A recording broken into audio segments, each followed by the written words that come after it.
A secret Chinese police station in Manhattan has been exposed, and arrests have been made.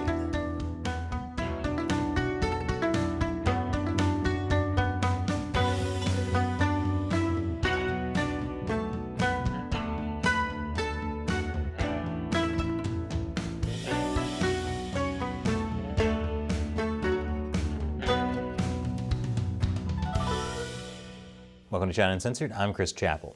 Major news. For months, we've been covering shocking revelations that the Chinese Communist Party has established secret Chinese police stations in countries around the world.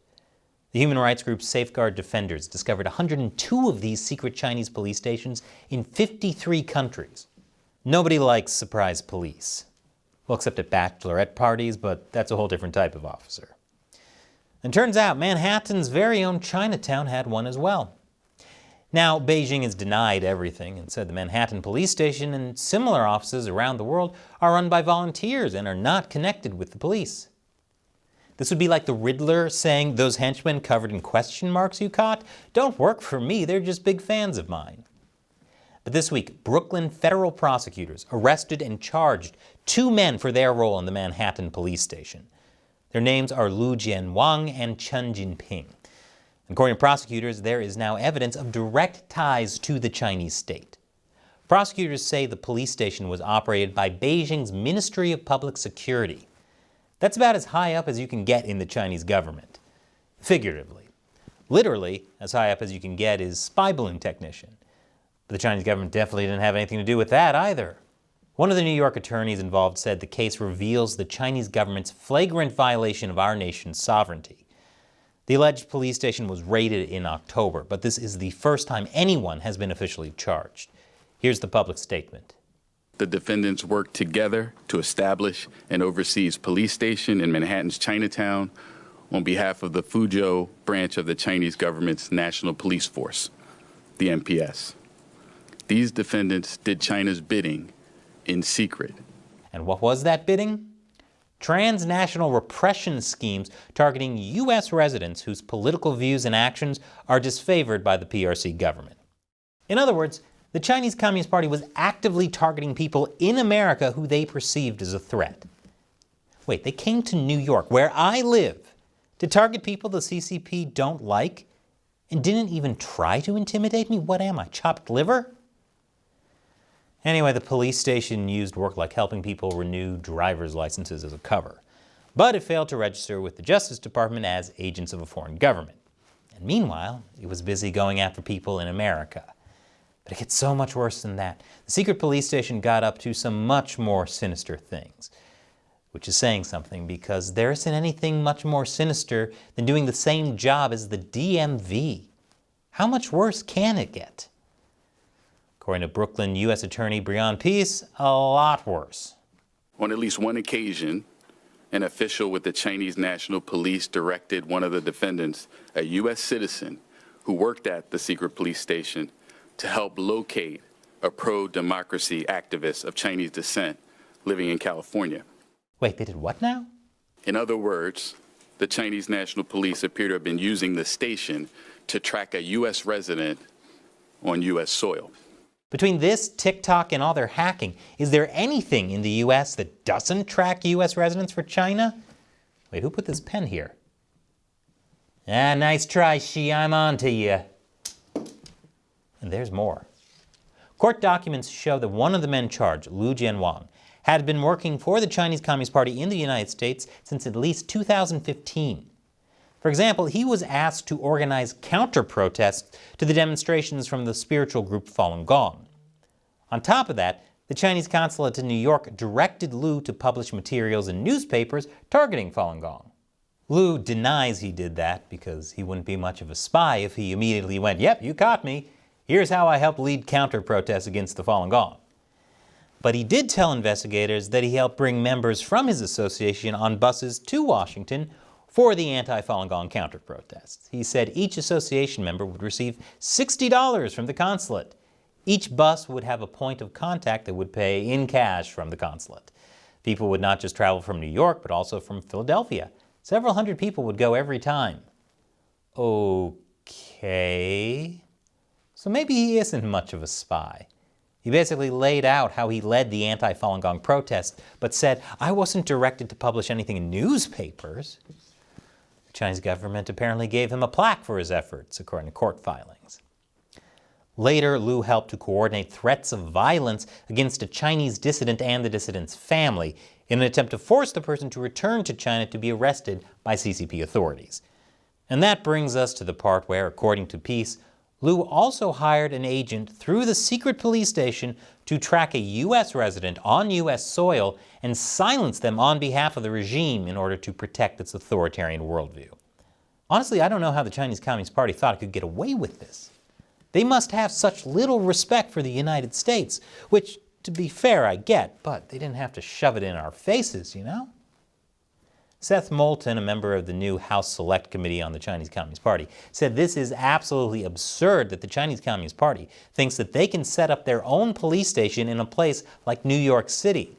The acting assistant director of the FBI's counterintelligence division said it is simply outrageous that China's Ministry of Public Security thinks it can get away with establishing a secret, illegal police station on U.S. soil to aid its efforts to export repression and subvert our rule of law. But the arrest of these two men was just the tip of the iceberg, a massive iceberg, which is surprising since you'd think with all of China's greenhouse gas emissions it would melt it at least a little.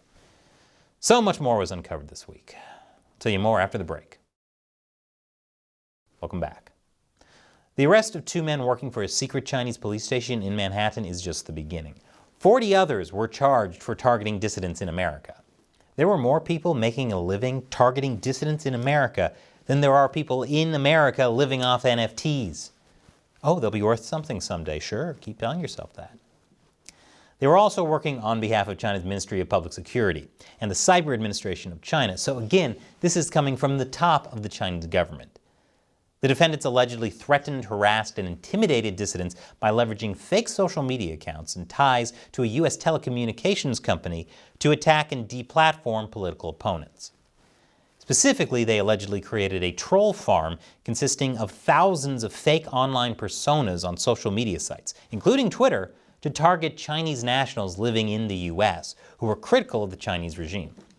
I feel like I get to see many of those fake accounts firsthand across all of the China Uncensored social media accounts. By the way, please follow China Uncensored on Twitter and Instagram, and TikTok. No, they wish. The FBI also accused a group of Chinese officers of flooding an online video conference, screaming at and threatening Chinese dissidents in the U.S. who were discussing democracy. This is their grand plan? Zoom bombing and trolling people on Twitter? Who's running this operation, 11-year-olds? What's next? Are they going to yell slurs at people playing Fortnite? Some of these officers are believed to still be in China, so it's very unlikely any arrests will be made. They're thought to be members of a Ministry of Public Security unit called the 912 Special Project Working Group, dedicated to the pursuit of dissidents abroad. Also, do you know how comedically insecure you have to be to chase down your critics across the globe? That was basically the plot to Jay and Silent Bob Strike Back. Representative Moulton made a good point about the secret Chinese police station. He said the story out there that the Americans and Chinese are ratcheting up tensions is really not accurate. This is China ratcheting up tensions. This is the Chinese Communist Party trying to exact their repressive regime all over the globe. That's a very important point. I talked about that in this episode. America's China policy is collapsing, and that's a good thing. All of the CCP's aggressive actions are leading to the death of what's known as the engagement school. That was the idea that if we work with China, kind of ignore the whole fact that they use rape as a form of torture, and do lots of big business with them, China will transform into a democracy. I think everyone hears that now and realizes how stupid it sounds, but the engagement school dominated U.S.-China policy for decades. And you still see people, including a lot in the media, sticking to it. Because sometimes you just need to give brutal authoritarians a 422nd try to become a democracy. For example, this CNN article about the Chinese secret police station. It starts out by basically saying the U.S. does it too. This is not unsurprising activity by a foreign intelligence agency on foreign soil. Washington's penchant for engaging democracy activists in totalitarian countries has, for instance, long been seen as meddling by repressive governments. And the FBI has outposts in many foreign embassies. Wow, okay. So if the FBI has outposts in foreign embassies, that suggests those countries know about it? Did China let the US know about these secret police stations? Also, an embassy is by definition a small patch of one nation within another nation. If the FBI has an outpost in an embassy in a foreign country, the outpost is still technically in the United States. Also, you're comparing supporting democracy activists in authoritarian regimes with an authoritarian regime harassing democracy activists in America. Bad take. Although having bad takes is kind of CNN's brand. But the CNN article warns this could have a dangerous diplomatic fallout that is likely to increase uncertainty, some might say paranoia, about the level of clandestine activity China might be conducting on U.S. soil. Paranoia? Who's saying that? Oh yeah, my favorite Chinese state-run media, the Global Times. Also, if finding a secret Chinese police station being used to harass dissidents on your soil doesn't make you paranoid, then you're just an idiot. The CNN article goes on to say that the level of antipathy towards China is so strong on Capitol Hill that it makes it hard for President Joe Biden not to toughen his stance. Yeah, that would be terrible. Because I'm sure the CCP would give democracy a chance after this 423rd try. This in turn causes diplomatic and political aftershocks in Beijing, whipping up more anti-US rhetoric and behavior. Oh, I see. It's America's fault that Beijing is sending secret spy balloons and building secret Chinese police stations. Wow, America really is the worst.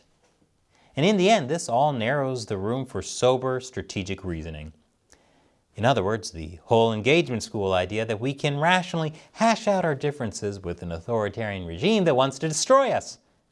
Not a great plan. Maybe America shouldn't be so complacent as China actively disrespects its sovereignty and tries tracking dissidents, even U.S. residents, in its borders. So what do you think of China targeting dissidents in America with secret police stations? Leave your comments below. And as always, this show would not exist without support from viewers like you on the crowdfunding website Patreon. They're what I call the China Uncensored 50-cent army. And as a thank you to them, I answer their questions at the end of each episode. And today's question comes from Maldoon7. Chris, one of my friends is getting married in China in a few months. How concerned should I be with visiting China for a short trip, less than a week, to attend the wedding? Do I incur more risks as a veteran? We are both U.S. citizens. That's an excellent question. First off, congratulations to your friend. As for traveling to China, currently the U.S. State Department has a Level 3 travel advisory. Reconsider travel. That includes Hong Kong and Macau. The reason given is arbitrary enforcement of local laws. So I think you should probably be fine, but there are risks.